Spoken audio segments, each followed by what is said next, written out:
Assalamualaikum dear listeners, welcome from Taiba Zahid. The topic of today's video is personification. As all you know that personification means that figure of speech. आप लोग ने ये जो poetry वगैरह पढ़ी होगी तो इसमें आपको पता होगा कि ये जो personification है ये हमारे पास ऑक्सीमोरॉन होता है, यूफेमिज्म होता है, तो ये सारी की सारी चीज़ें हमारे पास फिगर ऑफ स्पीच होते हैं या जिसे हम फिगरेटिव लैंग्वेज भी बोलते हैं। तो चलिए आज की इस वीडियो में मैं सिर्फ आपके साथ पर्सनिफिकेशन शेयर करने जा रही हूँ।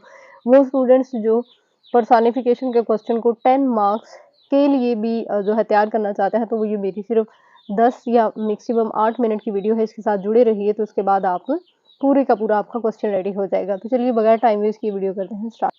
सबसे पहले पर्सोनिफिकेशन की डेफिनेशन देख लेते हैं। Personification is a figure of speech in which human characteristics are attributed to an abstract quality animal और इन एनिमेट ऑब्जेक्ट। क्या है पर्सोनिफिकेशन? पर्सोनिफिकेशन एक ऐसा अमल है जिसकी मदद से हम जो ह्यूमन क्वालिटीज होती हैं उनको किसके साथ जोड़ देते हैं? ऑब्स्ट्रैक्ट क्वालिटीज के साथ, जानवरों के साथ या फिर नॉन लिविंग ऑब्जेक्ट के साथ। इसकी एग्जांपल मैं आपको देती हूँ। ऑब्स्ट्रैक्ट क्वालिटी जैसे नेसेसिटी होता है ना, ज़रूरत, तो आपने वो एक कहावत सुनी होगी, necessity is the mother of invention. ज़रूरत ईजाद की माँ है। तो क्या मुझे बताएं, क्या ज़रूर ये उसने उसको जन्म दिया है? माँ जो है, माँ एक ऐसी ये ह्यूमन क्वालिटी है। तो यहाँ पे हम एब्स्ट्रैक्ट क्वालिटी के साथ यानी कि हम नेसेसिटी को, ज़रूरत को जो है ह्यूमन एट्रीब्यूट दे रहे हैं एनिमल के साथ। जैसे ड्रेस चेंज करना, ये ह्यूमन क्वालिटी है। अगर मैं बोलूँ कि किसी जानवर ने कपड़े चेंज किए या उसने नया ड्रेस पहन लिया तो ये आपकी पर्सोनिफिकेशन है। इसी तरह से इनएनिमेट ऑब्जेक्ट है। अगर मैं बोलूँ कि लीव्स वर डांसिंग, पत्ते डांस कर रहे थे, तो कभी पत्तों ने भी डांस किया है। तो इस तरह से पर्सोनिफिकेशन बेसिकली आप जो ह्यूमन क्वालिटीज़ हैं उनको किसके साथ रिलेट कर देते हैं? नॉन लिविंग थिंग्स के साथ, क्वालिटीज़ के साथ या फिर एनिमल्स के साथ। ठीक है। डिस्क्रिप्शन की तरफ अगर हम चलें कि हम पर्सोनिफिकेशन को यूज़ क्यों करते हैं, वाई वी यूज़ पर्सोनिफिकेशन, तो इसके लिए मैंने कुछ पॉइंट्स लिखे हैं, वो पॉइंट्स आप लोग देख सकते हैं। पॉइंट नंबर 1 क्या है? To get readers attention. अब ये जो मैंने एक पैराग्राफ टाइप लिखा है, ये जो मैंने 6 पॉइंट लिखे हैं, ये सिर्फ पर्सोनिफिकेशन के लिए नहीं है। वैसे आप ऑल ओवर जैसे बाकी फिगर ऑफ स्पीच होते हैं, जैसे यूफेमिज्म, ऑक्सीमोरॉन, सिमिली, मेटाफोर, इस तरह से आपके जितने भी फिगर ऑफ स्पीच हैं आप उनके लिए ये पैराग्राफ, ये पॉइंट्स लिख के तो इनको मज़ीद डिस्क्राइब कर सकते हैं कि हम किसी भी फिगर ऑफ स्पीच को क्यों यूज़ करेंगे। तो क्या है इसमें? नंबर 1 पे पर्सोनिफिकेशन को यूज़ करने का पर्पस क्या है? To get readers attention. पहली बात तो ये कि हम जो पढ़ने वाला है उसकी अटेंशन को ग्रैब करने के लिए, उसकी अटेंशन गेट करने के लिए हम पर्सोनिफिकेशन को यूज़ करते हैं। इसकी डिस्क्रिप्शन क्या होगी? रीडर की अटेंशन आप किस तरह से लेंगे कि आपको स्टोरी पढ़ रहे हैं तो उस पे अगर वहाँ पे कोई लाइन लिखी है, अगर वो सिंपल वे में बात कर दी जाए तो आपको वो मज़ा नहीं आएगा। स्टोरी में आपका इंटरेस्ट उस तरह से डेवलप नहीं होगा। लेकिन अगर वही बात थोड़ी हैवी वे से, थोड़े डिफरेंट वर्ड्स के साथ बयान कर दी जाए तो आपको स्टोरी पढ़ने में मज़ीद जो है मज़ा आएगा, आप उस स्टोरी के साथ जुड़े रहेंगे। यहाँ पे मैं एक छोटी सी ना आपको लैंग्वेज की ब्यूटी के हवाले से एक एग्जांपल देना चाहूँगी। अगर आप में से किसी ने वो ड्रामा देखा हो, हर पल जियो पे लगता था, मेरे पास तुम हो, वो ड्रामा आपको अगर याद हो तो वो इतना हिट क्यों हो गया कि उस ड्रामे को लिखने वाले राइटर के अंदर ये जो फिगर ऑफ स्पीच है उसने बहुत ज़्यादा यूज़ किए हुए थे। जैसे अगर आपको उसकी 1-2 लाइन याद हो कि ये जो मोहब्बत है ये तुम्हारा स्टॉक ब्लडी बिजनेस नहीं है, इसमें एक दफ़ा भाव गिर गया तो गिर गया। यहाँ पे क्या है कि कुछ ऐसे डायलॉग थे उस ड्रामे में जिसने रीडर को यानी कि व्यूवर्स को अपने साथ जोड़े रखा। ये हो गया कि हम पर्सोनिफिकेशन को इसलिए भी यूज़ करते हैं कि हमारा टेक्स्ट रीडर को अपने साथ जोड़े रखे। नंबर 2 पे क्या है? To make our text more descriptive. हम किसी भी टेक्स्ट को मज़ीद डिस्क्रिप्टिव बनाने के लिए, उसकी डिस्क्रिप्शन को इन्हांस करने के लिए, उसके सीधी-सीधी बात करने की बजाय ज़्यादा इन डिटेल डाटा देने के लिए भी हम पर्सोनिफिकेशन को यूज़ करते हैं। नंबर 3 क्या है? To highlight some ideas. बाज़-औक़ात हम सिंपल वे से ये नहीं कहना चाहते, जैसे अगर मैं बोलूँ कि किसी को आपने किसी लड़की के बालों की तारीफ़ करनी हो, तो आप उसको सिर्फ़ ये कहें कि तुम्हारे बाल कितने खूबसूरत हैं, तो वो मज़ा नहीं आएगा क्योंकि there is nothing new in this line, क्योंकि हर दूसरा बंदा दूसरी लड़की को ये कह रहा होगा कि तुम्हारे बाल खूबसूरत हैं। लेकिन you should you should have to make something different ना, आप उसको बोलें कि तुम्हारे बाल जो है रात की घनी घटा जैसे हैं, तो आपकी बात में थोड़ा डिफरेंट एक टेस्ट होगा, आपके कुछ आइडियाज हाईलाइट हो जाएंगे। नंबर 4 पे क्या है, to assist readers in understanding text. जब रीडर पर्सोनिफिकेशन को पढ़ेगा, जैसे अगर मैं बोलूं कि द नाइट वॉज क्राइंग, रात रो रही थी, आप यहाँ पे ये कहना चाहते थे कि रात भी वो जो रोने वाला था उसके साथ रो रही थी, तो मतलब आप रीडर के लिए आसानी पैदा करते हैं कि वो टेक्स्ट को बेटर वे से अंडरस्टैंड करे। नंबर 5 पे क्या है, to make a text colourful. भाई जाहिर सी बात है, फिगुरेटिव कर रहे हैं ना, फिगर ऑफ स्पीच बना रहे हैं, रंग भर रहे हैं किसी भी टेक्स्ट के अंदर आप, तो वहां पे आप पर्सोनिफिकेशन को यूज कर रहे हैं। नंबर 6 क्या है, to connect different parts of text. बाजुकात आप फिगर ऑफ स्पीच या फिर आप ये पर्सोनिफिकेशन को इसलिए भी यूज करते हैं कि ये आपकी स्टोरी या टेक्स्ट के डिफरेंट पार्ट्स को जो है आपस में जोड़ देता है। अगर हम एग्जाम्पल्स की तरफ चलें, तो एग्जाम्पल्स में क्या है, मुझे ऐसे लगता है कि जितने भी आपके पास फिगर ऑफ स्पीच है वो एग्जाम्पल से ज़्यादा बेटर आपको समझ नहीं आ सकते, जब तक आपके पास एग्जाम्पल ना हो तो मज़ा नहीं आता। तो इसलिए मैंने आपके लिए कुछ एग्जाम्पल्स बनाई हैं, तो चलिए वो मैं आपके साथ शेयर करती हूँ। एग्जाम्पल नंबर क्या है, 1 क्या है, the sun kissed me while I was clicking a picture.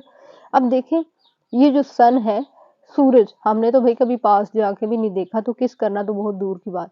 हम कह रहे हैं द सन किस्ड मी, सूरज ने मुझे किस किया, while I was clicking a picture, जब मैं सेल्फी ले रहा था। तो इट मीन्स कि यहाँ पे आप क्या कहना चाह रहे हैं कि मतलब सन, आप बहुत वार्म वे से अपना जो पिक्चर लेने का सीन था उसको डिस्क्राइब करना चाह रहे हैं। That's why you said that the sun kissed me while I was clicking a picture. तो that's not a task of sun to kiss you, it's a human characteristic, it's a human attribute to kiss you. Okay. Example number 2 क्या है, food was calling me. कभी आपने अपने इर्द गिर्द किसी खाने वाली चीज को सुना है, पिज्जा हो, पास्ता हो, सैलेड हो, किसी ने आपको आवाज दी हो कि आओ भाई मुझे खा लो, जल्दी आओ मुझे खा लो, कभी भी ऐसा नहीं होता। तो खाने के लिए बुलाना, किसी को कॉल करना, ये भी ह्यूमन करेक्टरिस्टिक है। तो यहाँ पे जो लिखने वाला था उसको खुद भूख लगी थी, तो वो अगेन एंड अगेन खाने की तरफ देख रहा था, वो कहना ये चाहता था कि I am feeling very hungry, तो उसने कहा फूड वॉज कॉलिंग मी, मतलब खाना मुझे अपनी तरफ बुला रहा था, इसलिए मुझे जाना पड़ा। एग्जाम्पल नंबर 3 क्या है, the flowers were bagging for water. अब यहाँ पे ये जो वर्ड है ना, बैगिंग, बैग होता है भीख मांगना, तो भीख मांगना भी इंसानों का काम है। कभी आपने देखा हो किसी जानवर को भीख मांगते हुए? नहीं ना, ना तो कोई जानवर भीख मांगता है और ना ही ये फूल जो है, पौधे जो है वो मुरझा जाएंगे, मर जाएंगे, लेकिन कभी भी भीख नहीं मांगेंगे। तो यहाँ पे क्या है, the flowers were bagging for water. यहाँ पे राइटर कहना ये चाह रहा था कि फूलों को, पौधों को पानी की इतनी शिद्दत से प्यास थी कि उसने ये कहने की बजाय कि दे नीड सम वाटर, उसने कह दिया कि वो पानी के लिए भीख मांग रहे थे, हाथ जोड़ रहे थे। ठीक है। एग्जाम्पल नंबर 4 क्या है, एग्जाम्पल नंबर 4 क्या है, is honesty is crying for justice. उसकी ईमानदारी रो रही थी फॉर जस्टिस, इंसाफ के लिए। तो यहाँ पे मुझे बताएं, ये मैंने डेफिनेशन में भी आपको कहा था कि सम टाइम ये ऑनेस्टी है ना, तो ऑनेस्टी हमारा क्या होगा, ऊपर डेफिनेशन में जरा देख के मुझे बताइएगा। ऑनेस्टी हमारी अब्स्ट्रैक्ट क्वालिटी है।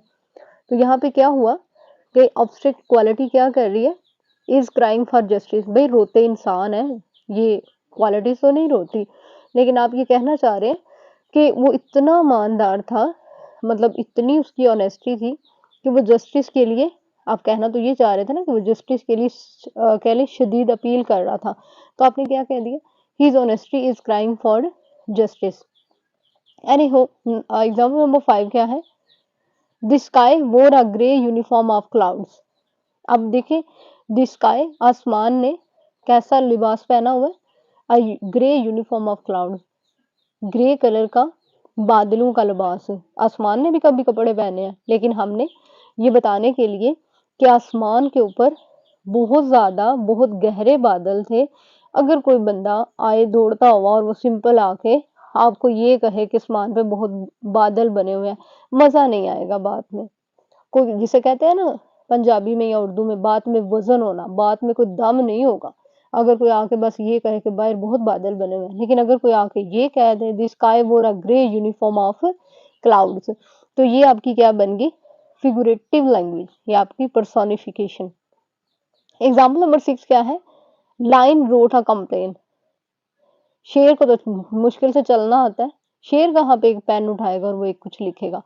यहाँ पे क्या है, लाइन रोट अ कंप्लेन, कहना आप ये चाह रहे थे कि कोई ऐसी वजह बनी, कोई ऐसी रीजन बनी जिसमें लाइन जो है अपसेट था, परेशान था, लेकिन आपने शिद्दत से बात करने के लिए क्या कह दिया कि शेर ने एक कंप्लेन लिखी।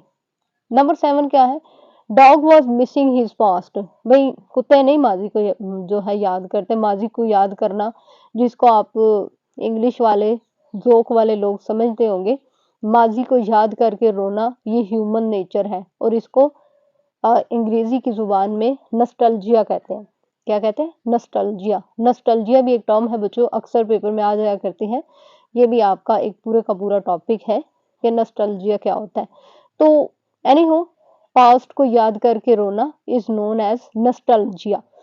तो यहाँ पे कह रहे थे dog was missing his past, कुत्ता अपने माजी को याद कर रहा था। एनी हो, नेक्स्ट क्या है, the house was very arrogant. ये जो एरोगेंट है ना, मगरूर होना, ये भी इंसानों की नेचर है, ये भी ह्यूमन क्वालिटी है कि मगरूर रहना, एरोगेंट रहना। तो यहाँ पे हमने एक घर था, घर बहुत ही खूबसूरत था, बहुत हाई था, उसकी बिल्डिंग बहुत कह लें कि आलीशान थी। हमने ये कहने की बजाय कि घर उसका बहुत प्यारा था, हमने कहा the house was very arrogant, मतलब कि आपका सिर्फ ये कह देना कि हाउस वाज वेरी एरोगेंट यही काफी है कि बताने के लिए कि घर बहुत ही आलीशान था। ठीक है। एग्जाम्पल नंबर 9 क्या है, द सिटी नेवर स्लीप्स। शहर कभी नहीं सोता। भाई शहर जागते कब है, जो उन्होंने सोना है। तो ये सोना और जागना भी ह्यूमन क्वालिटीज हैं, ह्यूमन एट्रीब्यूट्स हैं। तो ये शहर सो गया, द सिटी नेवर स्लीप, शहर कभी नहीं सोते, मतलब कि शहर के अंदर रहने वाले लोग जो हैं सारे के सारे कभी नहीं सोते। अगर आप नेवर को हटा के कह दे द सिटी स्लेप्ट, शहर सो गया, मतलब आपके कहने का फिर मतलब ये होगा कि सारे लोग सो गए। एनी हो, लास्ट वन क्या है, the ocean hugged the shore line.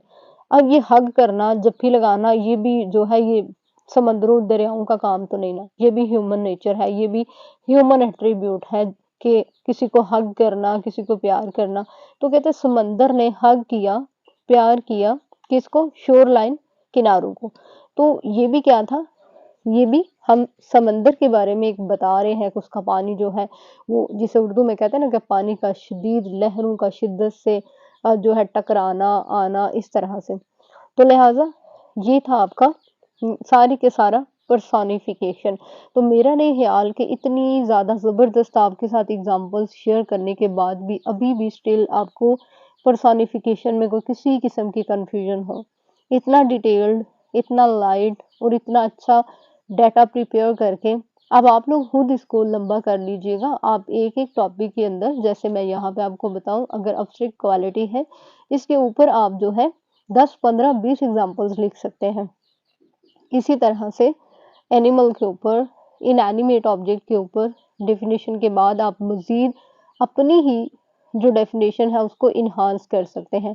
मेरा काम था आपको ट्रैक के ऊपर लेके आना। अब इसको मजीद किस तरह से आपने इम्प्रूव करना है वो आप खुद देख लीजिएगा। डिस्क्रिप्शन भी आपके साथ शेयर कर दी, कुछ पॉइंट्स बना दिए, इन पॉइंट्स को रट्टा लगा लीजिएगा। ये मैंने टिप बनाई थी कि हर एक पॉइंट जो है मैंने 2 से स्टार्ट किया है ताकि आपको लर्न करने में, याद रखने में आसानी हो जाए। 6 हैं, आप 5 कर लीजिएगा, नो इशू एट ऑल।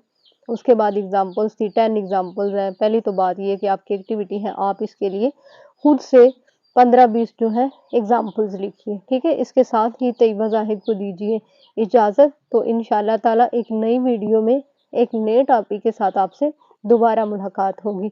और प्लीज़ मेरी वीडियो को लाइक, शेयर, सब्सक्राइब ज़रूर कर दीजिएगा। अल्लाह हाफिज़, अल्लाह निगहबान।